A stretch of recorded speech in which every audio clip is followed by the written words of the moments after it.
The soft hum of the medical bay lingered in the background as Gunnar leaned against the wall, his arms crossed and his sharp blue eye fixed on Rose.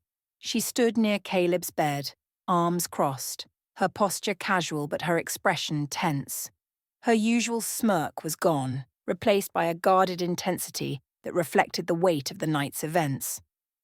"You've done good work," Gunnar said gruffly, his tone devoid of his usual edge, "but we need to talk." Rose arched an eyebrow, her dark eyes narrowing. "Talk? I'm guessing this isn't about swapping recipes." Gunnar ignored the quip, his expression unchanging. "My office. Now." Rose glanced at Caleb, who gave her a faint nod. Evelyn, seated nearby, glanced up but said nothing, her expression unreadable. Argos, quiet in the corner, fidgeted with the gem, her attention flickering between the two. Without a word, Rose pushed off the wall and followed Gunnar out of the room. The tension between them was palpable, each step down the hallway echoing like the prelude to a storm. Neither spoke until they reached Gunnar's office, a space defined by practicality, scarred wood, stacks of reports, and the faint scent of gun oil. The door closed behind them with a firm click, and Gunnar moved to his desk, his cybernetic hand resting on the worn wood. Rose remained by the door, leaning casually against it, though her sharp gaze tracked his every movement. "What's this about, Alpha?" she asked, her tone laced with defiance.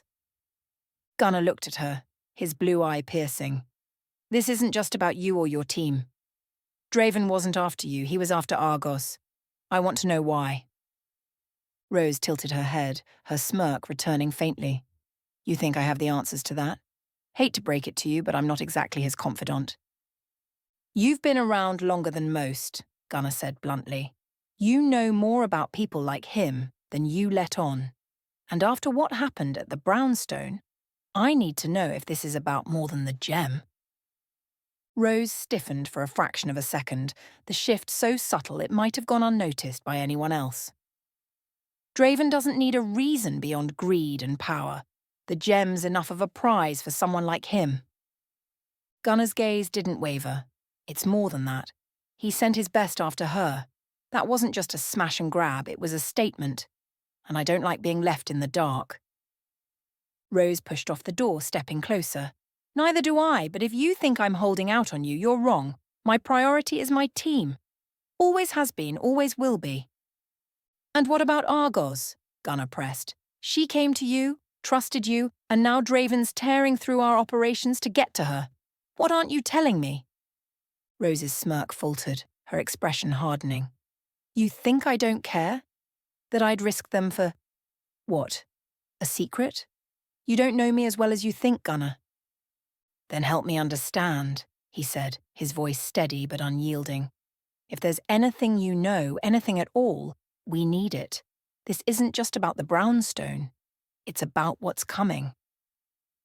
The room fell silent, the weight of his words pressing between them.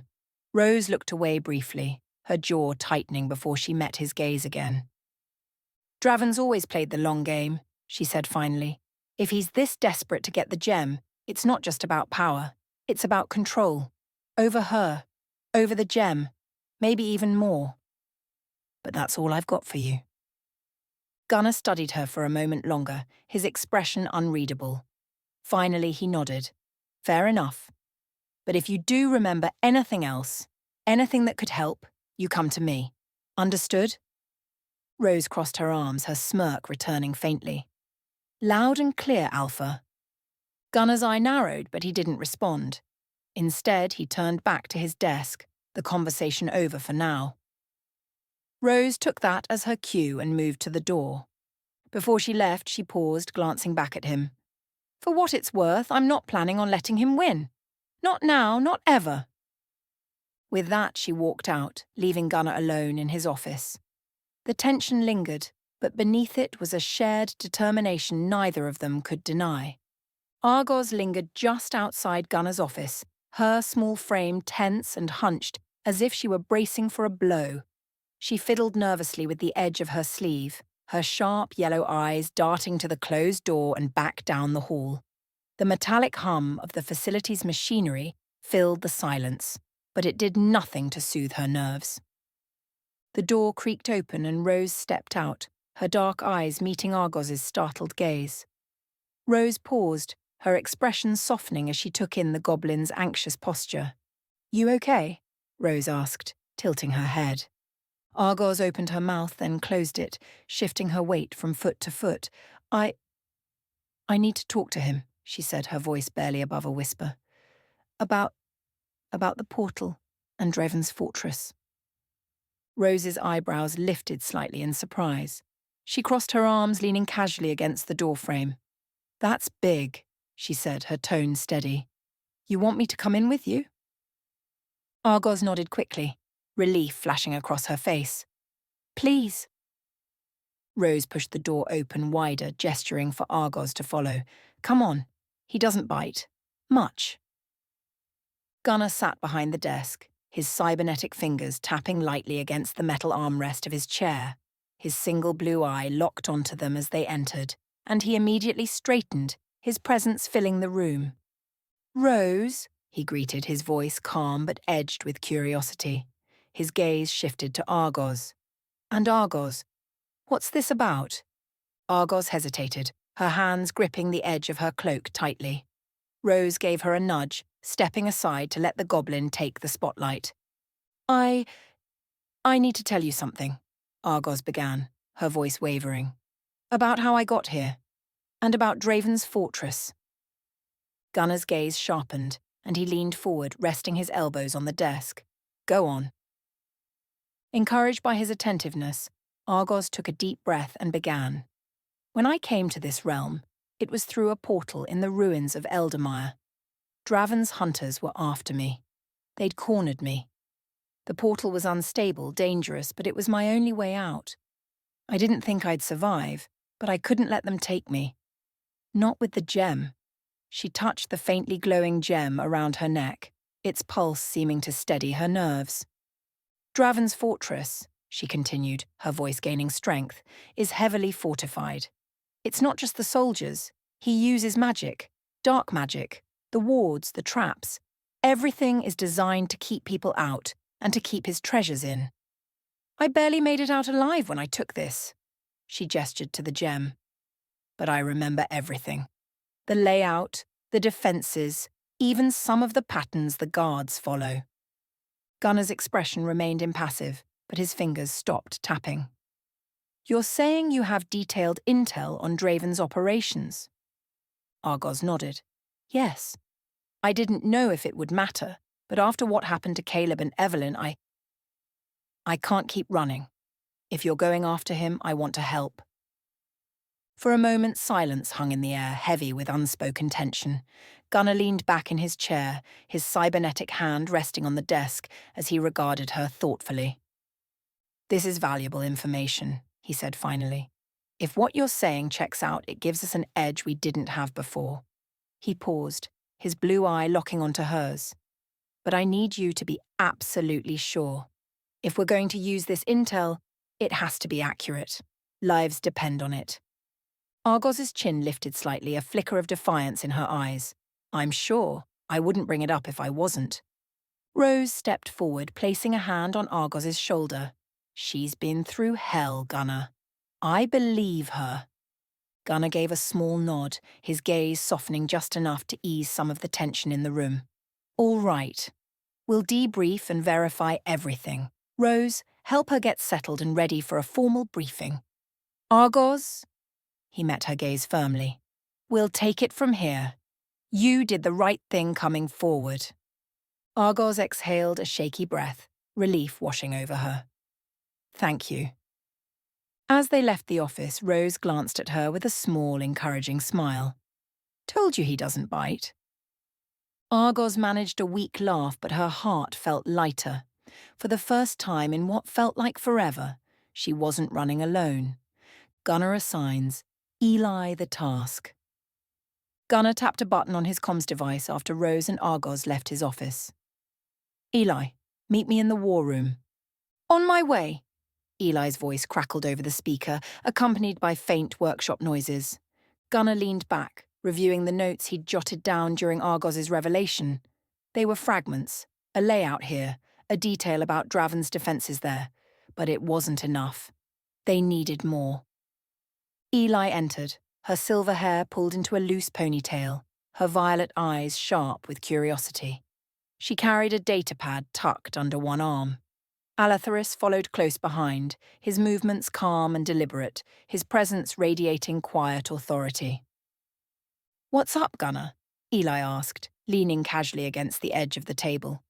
Gunnar gestured to a blank section of the tactical display. "Argos has intel on Draven's fortress. She gave me an overview of how she got here and the layout of his defences, but we need details, plans, schematics, anything she can recall." Eli's eyebrows shot up. "Argos? Sharing intel? That's a twist. Guess she's finally coming around." Gunnar nodded, his expression serious. "This isn't just about her. We're going to need every scrap of information to build a strategy. You're the best at pulling details together and making sense of them." Eli smirked. "Flattery, huh? All right, I'll track her down. Rose mentioned she'd be sticking close, so I'll find them in the med bay." Alatharis stepped forward, his expression thoughtful. "If her account involves magical elements, wards, artifacts, or constructs, I can assist. Such nuances often elude conventional understanding." Gunnar eyed the elf. "You're here to help, Alatharis. If Eli needs your expertise, give it." Eli snapped her fingers, shooting Alatharis a grin. "Looks like you're my assistant today. Don't worry, I'll try not to break you." Eli made her way to the med bay, her mind already assembling a checklist of questions and methods for pulling everything Argos knew into a cohesive briefing. She'd need to get the goblin comfortable enough to spill every detail. And with Alatharis along for the ride, maybe they'd unlock insights even Argos didn't realize she had. Eli finds Argos in the med bay. The med bay hummed softly, its lights casting a sterile glow across the room. Caleb lay on the main treatment table, his breathing steady but shallow. Evelyn sat beside him, flipping through her well-worn journal, though her fingers absently traced the edges of the glowing blue runes she'd etched onto the leather. Argos perched on the edge of a chair near Caleb's bed, her knees pulled to her chest, her sharp yellow eyes distant. Rose stood by the window, arms crossed as she watched the trees sway outside. Despite the outward calm, her posture radiated tension as if she were waiting for the next storm to hit. The medbay doors slid open and Eli strode in, Alatharis a step behind her. The elf's quiet, composed presence contrasted sharply with Eli's energy as she made a beeline for Argos. "Hey, Goblin Queen," Eli said, her tone light but her intent serious. "Got a minute?" Argos blinked, startled out of her thoughts. She hesitated, glancing at Caleb, then at Rose. Sure," she said cautiously. "What's this about?" "All right." Eli pulled up a chair and plopped down in front of her, leaning forward with a grin. "Gunnar told me you've got some intel on Draven's fortress. Layouts, traps, guard schedules, all that fun stuff. We need it." Argos's shoulders tensed and her hands gripped the arms of her chair. "I told Gunnar everything I remembered." "Yeah, and now we're going to piece it all together into something actionable," Eli said, her tone softening. "Look, I get it. Reliving that kind of thing sucks. But if we're going to keep you, your team, and everyone else safe, we need to know what we're up against. You're the only one who can give us that edge." Alatharis stepped forward, his voice calm and measured. "If there are magical elements involved, wards, enchantments, artifacts, it would be prudent to include those details as well. Such knowledge could be critical in crafting a strategy." Argos hesitated, her gaze flicking to Rose for reassurance. Rose met her eyes and gave a subtle nod. "You can trust them," she said. "They're not going to push you into something you're not ready for." "Right, Eli." Eli raised her hands in mock surrender. "Scout's honor. I'm just here to listen and help." Argos let out a shaky breath and nodded. "Okay, but not here. Not with Caleb like this." Eli glanced at Caleb, then back at Argos. "Fair. Let's find somewhere quieter. You've got this." Alatharis gestured toward the door. "Shall we?" Argos stood slowly, her hands brushing against the gem hanging around her neck. As she followed Eli and Alatheris out of the medbay, she cast one last glance at her team. Caleb's pale face and Evelyn's quiet determination reminded her why she was doing this. For them. The war room was a hive of organized chaos, its walls lined with monitors displaying tactical data, maps and live feeds from Echo Division's various operations. In the center of the room stood a large circular table, its surface glowing faintly as holographic projections hovered above it. The air buzzed with the faint hum of technology and the sharp, clean scent of disinfectant. Eli was in her element. She moved around the table with quick, precise gestures, her fingers tapping and swiping at the console embedded in its edge. Holographic blueprints sprang to life, accompanied by detailed readouts and schematics. Alathris stood nearby, observing the display with a mix of fascination and quiet contemplation. Argos sat at the table's edge, her legs dangling nervously as she watched the holograms flicker to life. Her sharp yellow eyes darted between Eli and the growing projections, her posture tense. "All right, Argos," Eli said, looking up from the console. "Start from the beginning. What did you see when you entered Draven's fortress?" Argos hesitated, her fingers fidgeting with the edge of her sleeve. It's huge. The outer walls are reinforced stone, but they're laced with enchantments. Wards that detect intruders and can trigger alarms. I had to disable one just to get through the main gate." Eli nodded, her hands flying over the console. A holographic image of a dark, sprawling fortress appeared, complete with glowing red lines marking the warded areas. "Keep going." "The guards. They patrol in pairs, but there's a pattern," Argos said, leaning forward. "They shift positions every 15 minutes, but there's a blind spot on the west side near the armory. That's how I got in." Eli highlighted the west side of the fortress, marking it as a potential entry point. "What about the interior?" Argos's expression darkened. "The corridors are narrow, but they're filled with traps, pressure plates, enchanted tripwires, even false floors. And the wards. They're everywhere. Some of them are invisible, but you can feel them if you're sensitive enough." Alatheris stepped closer, his voice calm but curious. "Were the wards designed to incapacitate, or were they lethal?" "Both," Argos said quietly. "Some just alert the guards, but others, they'll kill you outright. I almost got caught by one near the vault." Eli zoomed in on the central part of the hologram, where a vault-like structure appeared. "The vault. Tell me everything." "It's heavily protected," Argos said, her voice trembling slightly.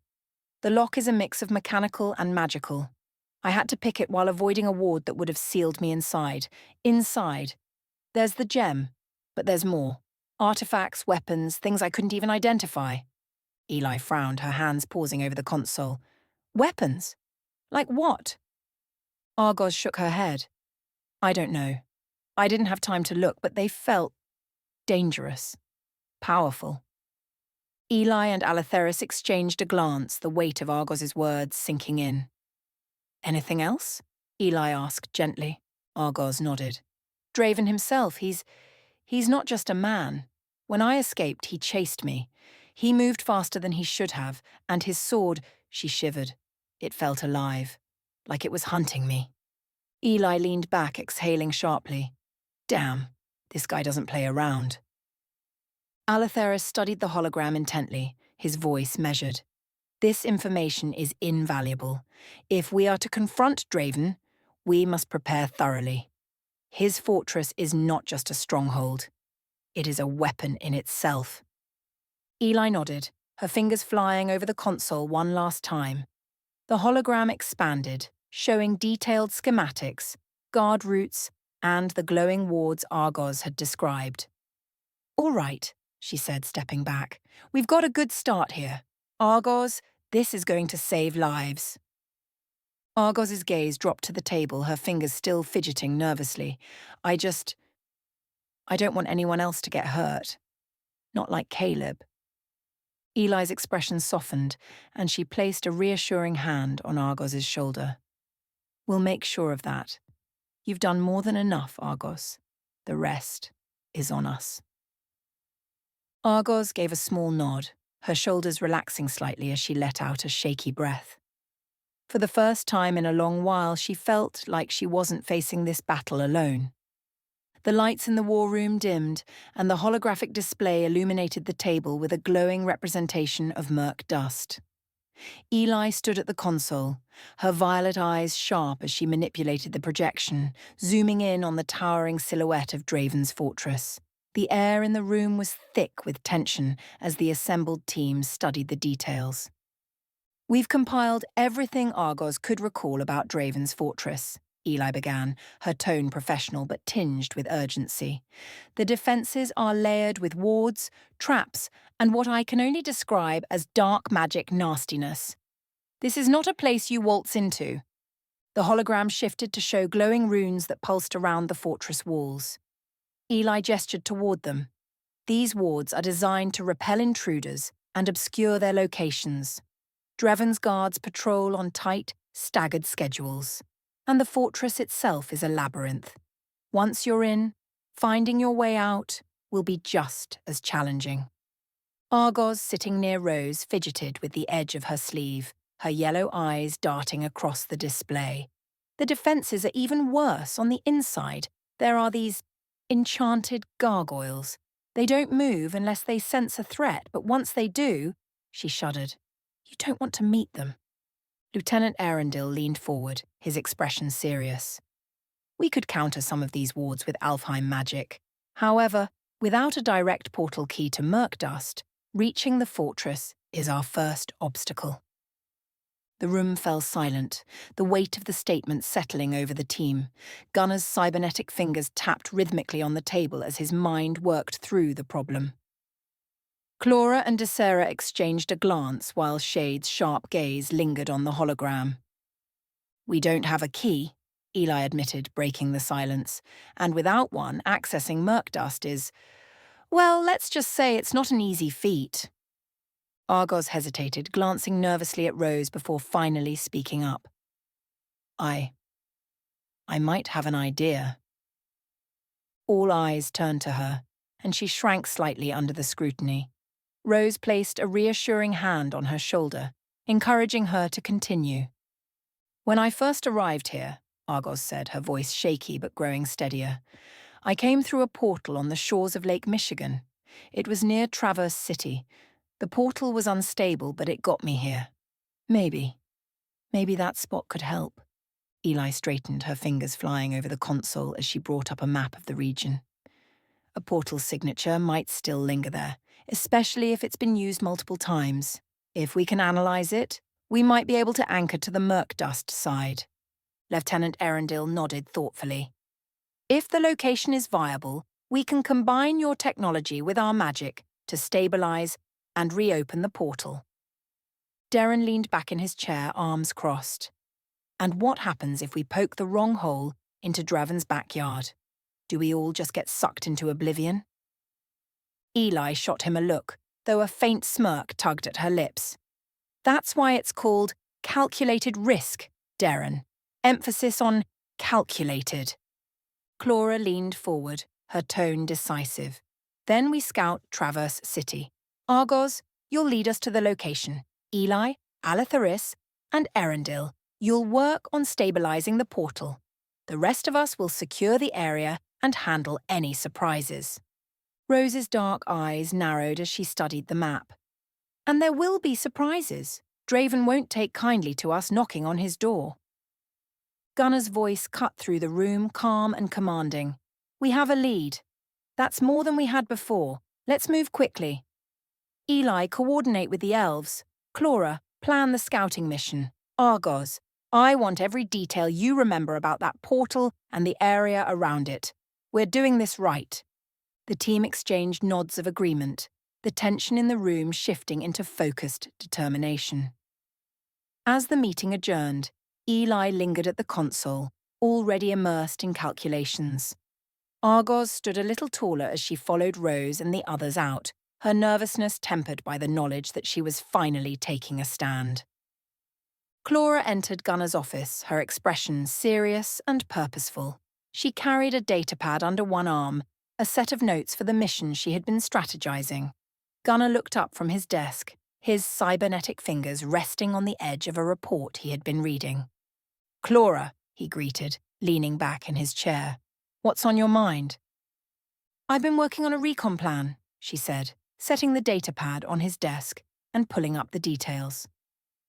A map of the Traverse City area appeared on the holographic display, with highlighted points near Lake Michigan. "If we're going to act on Argos's intel, we need eyes on the ground first. We need to confirm the portal location, survey the area, and ensure there are no surprises waiting for us." Gunnar nodded, his gaze sharpening. "I agree. What's the plan?" Clara tapped the display, bringing up dossiers for Shade and Katrina. "I want to send Shade and Katrina in for recon. Their shadow-walking abilities make them perfect for this. They'll be able to move through Mirkdusk undetected, gather intel, and identify any threats near the portal location." Gunnar considered this, his brow furrowing slightly. "You're confident they'll go unnoticed?" "Draven's forces are strong, but Shade and Katrina have the advantage of familiarity with Nythoria's magic. They know how to navigate environments like this better than anyone else on the team. If there's a way to get intel without triggering an alarm, it's them." Gunnar leaned forward, resting his elbows on the desk as he studied the display. "It's risky. If they're caught, they'll be on their own." Clara's hazel eyes met his, steady and resolute. "They know the risks. I've spoken to both of them and they're willing to do it. This mission is vital. We can't go in blind and we can't afford to waste time." Gunnar nodded slowly, the tension in his shoulders easing slightly. "All right, you have my approval. Coordinate with Shade and Katrina and make sure they're fully briefed. I want updates as soon as they report back." "Understood," Clara said, standing straighter. "They'll be ready." As she turned to leave, Gunnar's voice stopped her. "Clara." She paused, glancing back. "Good call. You're proving why you're alpha." A faint smile tugged at her lips, and she gave him a nod before heading out to finalize the mission. The air was crisp and carried the faint scent of Lake Michigan, the distant sound of waves breaking against the shore filling the silence. The team had spread out across the area, each member focused on their role. The sandy terrain was overgrown with scrubby bushes and tall grass, the kind of place that seemed unremarkable to the casual observer. Ashley crouched on a rocky outcropping overlooking the site, her 240 Bravo machine gun resting on its bipod, its barrel trained on the surrounding tree line. "Got a clear line of sight," she said over the comms, her voice steady and calm. "Nothing moving yet, but this place has bad vibes." "Stay sharp," DeSera replied from her position atop a small rise to the west. Her sniper rifle was balanced on a tripod, the high-powered scope scanning the horizon. If Draven's men used this spot before, it could still be monitored. Down below, Argos stood near the edge of the clearing, her sharp eyes scanning the area with a mix of apprehension and focus. She pointed toward a cluster of trees that seemed denser than the rest. "That's where I came through," she said, her voice steady but tinged with unease. The portal was there. It felt wrong, like it wasn't supposed to be open.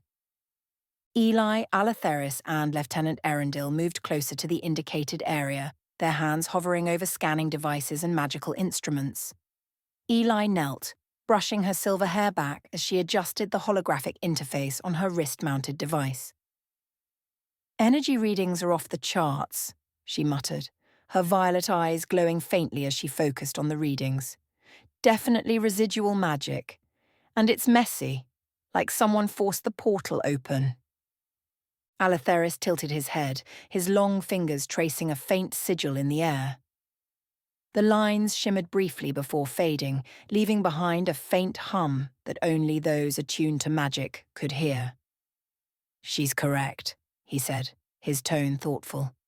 "This was no natural occurrence. Someone used significant power to stabilize this portal temporarily." "It wasn't stable," Argos interjected, her voice growing more confident as she stepped forward. "It was collapsing when I went through. If I hadn't jumped when I did, I wouldn't be here. Lieutenant Erendil frowned, his piercing gaze fixed on the area.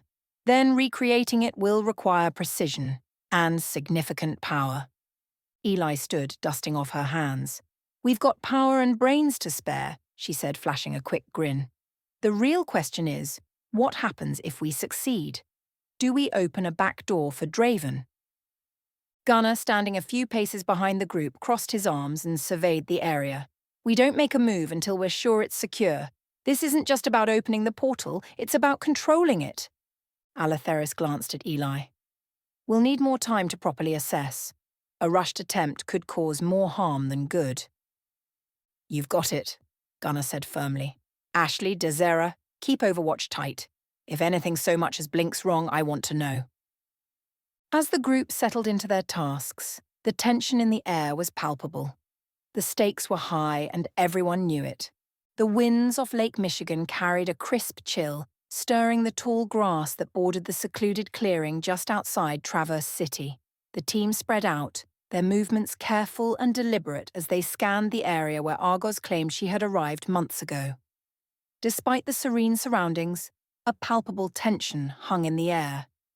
Eli crouched near the center of the clearing, her tech-enhanced scanner emitting soft beeps as she calibrated its settings.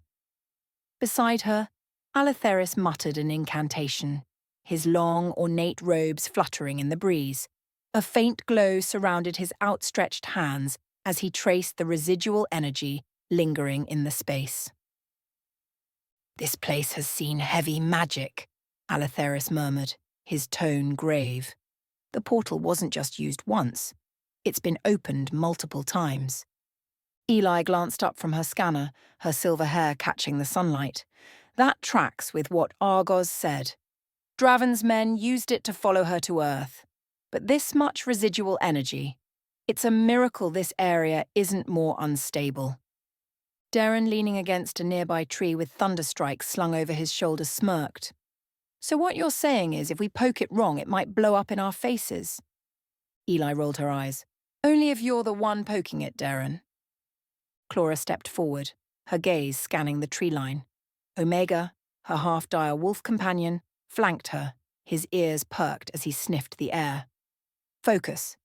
We need a plan to stabilize this portal and ensure it doesn't draw unwanted attention. Desera, Ashley, report. From her perch on a rocky outcrop, Desera spoke into her comms. No movement in the area. Looks clear.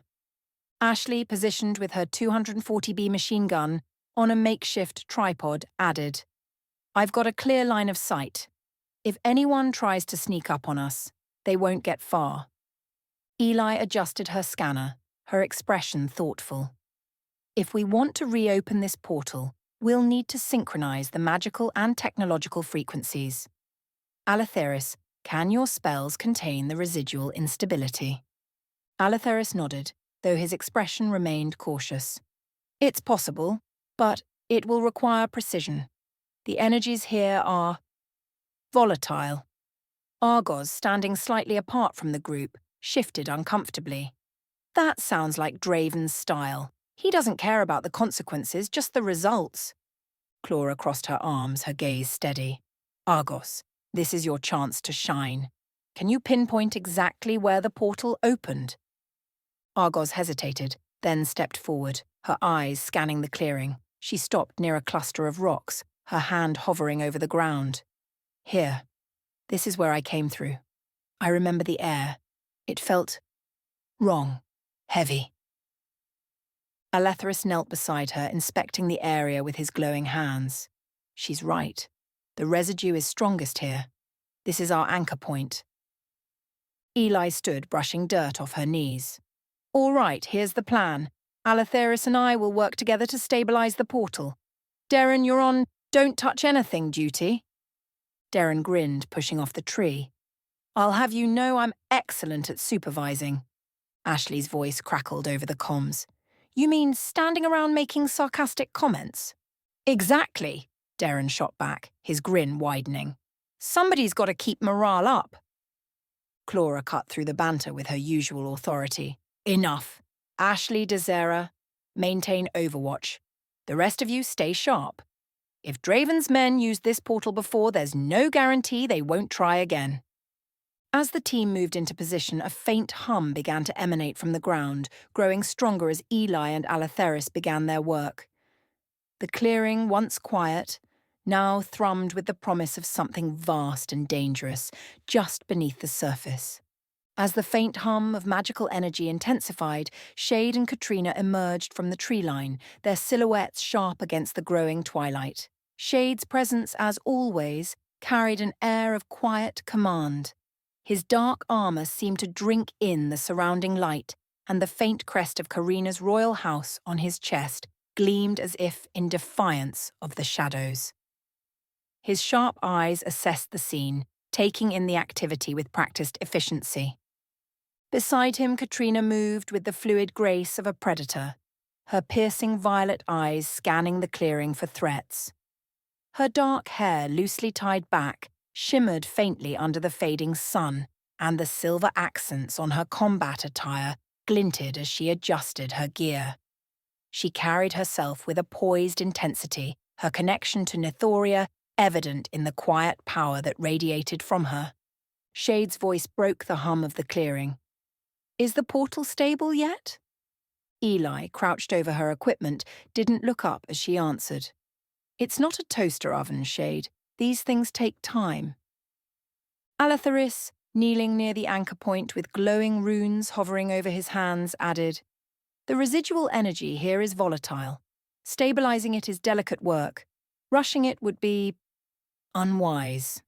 Shade's expression didn't change, but he crossed his arms, his gaze narrowing slightly. "We don't have the luxury of time if this location is compromised. Katrina and I are ready to move as soon as it opens." Katrina nodded, her tone quiet but firm. "The sooner we're on the other side, the better. Draven's forces won't expect us to strike this quickly." Clara stepped forward, her bond with Omega evident in the wolf's silent movements at her side. "You both understand the risks. Once you're through, there's no guarantee we can reopen the portal in time if something goes wrong." Shade tilted his head slightly, his voice calm. "That's why you've got us. If anyone can move unnoticed through Mirkdusk, it's Katrina and me. The shadows are our allies." Katrina gave a faint smirk, her confidence evident. "We'll get the intel and get out, quietly." Darren, leaning against a tree nearby, couldn't help himself. "Quietly, huh? Doesn't sound like Shade's style. You sure you can resist stirring up some trouble?" Shade didn't respond, his gaze fixed on the faint glow of the portal as it began to coalesce. Katrina, however, glanced over her shoulder, her smirk widening. "Stirring trouble's only a problem if you get caught, Darren, and we don't get caught." "All right, enough," Clara said sharply, her voice cutting through the moment. "Focus. Eli, Alatheris, give me an update." Eli tapped a few final commands into her device, the beeping growing steadier. "We're almost there. Alatheris just needs to seal the last unstable threads, and we should have a stable connection." Alatheris nodded, his concentration evident as he manipulated the glowing runes in the air. "A few more moments. The portal is aligning. Now." The air in the clearing shifted, the hum rising into a resonant vibration as a swirling light materialized where Argos had marked the anchor point. The portal shimmered, its edges crackling with raw energy before settling into a steady, glowing gateway. Shade and Katrina stepped forward in unison, their movements synchronized. Clara met their gazes, her tone steady. "You have your orders. Gather intel and avoid engagement if possible. This is reconnaissance, not an assault." Shade gave a curt nod. "Understood." Katrina adjusted her gear, giving a final glance at the team. "We'll signal when we're ready to extract. Don't keep us waiting." Without another word, the two Nithorians stepped through the portal, their figures disappearing into the swirling light. The clearing fell silent for a moment, the weight of their missions settling over the remaining team. Eli's hands moved deftly, placing camouflage sensors around the perimeter. Each device blinked faintly before disappearing into the environment, their enchantments rendering them nearly invisible. "These will pick up any magical disturbances." If anyone tries to use this portal again, we'll know instantly. Dezera and Ashley perched nearby, providing overwatch. Dezera's sniper rifle gleamed faintly in the fading sunlight, while Ashley cradled the enchanted 240B, its weight familiar and comforting. Still clear, Dezera murmured into her comm, her eyes sweeping the tree line through her scope. The team packed up quickly, the magical residue of the portal still faintly pulsing in the air. Eli double-checked the readings on her device before standing and brushing the sand off her knees. "That's it," she said, her voice tinged with a mixture of satisfaction and fatigue. "Sensors are fully installed. If anything even breathes magic around this spot, we'll know." Gunnar gave her a sharp nod. "Good work. Let's move out." The team began to pack up, the practiced efficiency of Echo Division on full display. Dezera and Ashley maintained overwatch until everyone was ready, scanning the tree line one last time before signaling it was clear. The group moved back toward their vehicles, the tension in the air easing slightly as they left the portal site behind. The convoy arrived at the Echo Division workshop just as the sun dipped below the horizon, painting the forest in golden hues. The sprawling facility seemed calm, its wards humming faintly with protective energy. Eli was the first out, heading straight for her tech lab to sync the sensor network with the main system. "I'll have live monitoring up in about 30 minutes, she said over her shoulder. "Should be able to detect any portal activity in real time." Ashley stretched as she hopped out of the vehicle, cradling her 240B like a beloved pet. "I'm hitting the armory for maintenance. That run was too quiet. Always makes me nervous." Dezera chuckled, slinging her rifle over her shoulder. "Quiet's better than the alternative." Gunnar turned to Clora and Erendil, who had been discussing the portal's magical structure during the ride back. "Clora, get the war room ready. We'll review the data and prep for Shade and Katrina's report. Erendil, you're with me. I want your take on those runes." Clora nodded, already moving. "On it." Argos lingered near the vehicle, her sharp eyes darting between the others. Rose walked past her, pausing briefly to rest a hand on her shoulder. "You did good," Rose said quietly. "Now we wait." Argos nodded, her fingers brushing against the gem at her neck. "I hope it's enough." The team dispersed to their respective tasks, the buzz of activity filling the workshop. Eli's lab hummed with a faint glow as she synced the sensors, while Clora's preparations in the war room added a layer of urgency to the atmosphere.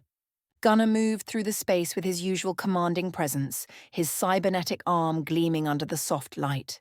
He paused at the armory, watching as Ashley and Dezera worked on their weapons. "Stay sharp," he said. "This isn't over yet." Dezera smirked, her hands deftly checking her rifle. "It never is." Gunnar's gaze shifted to Erendil, who was studying a projection of the portal's runes in the main lab.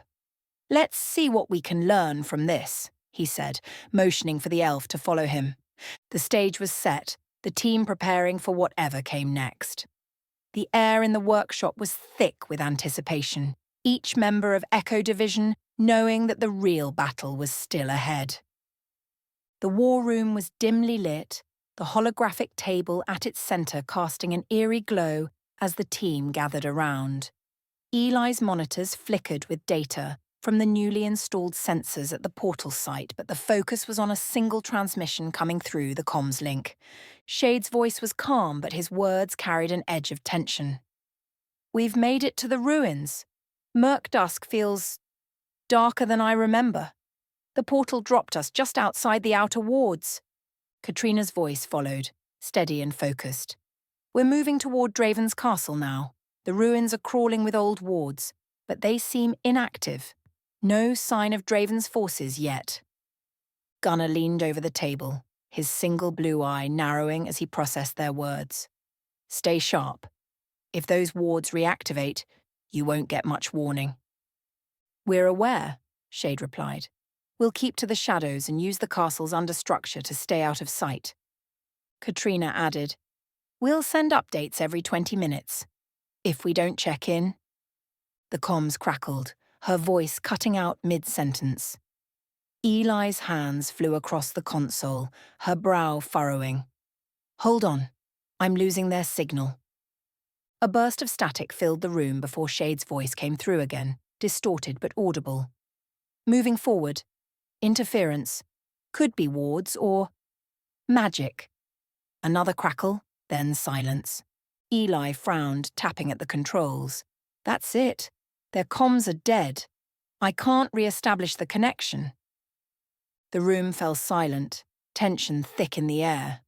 Gunnar straightened, his cybernetic fingers tapping lightly against the table. Cutting comms could mean they're getting close to something or someone Draven doesn't want found.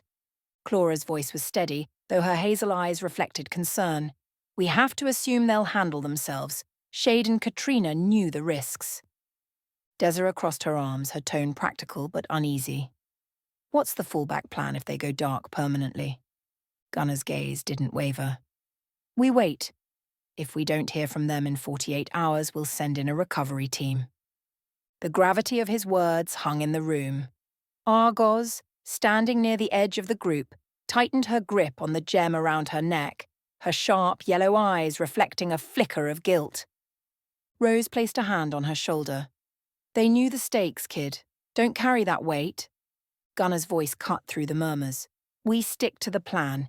Eli, keep monitoring the sensors. Clara, start drafting contingencies. And everyone else, stay ready.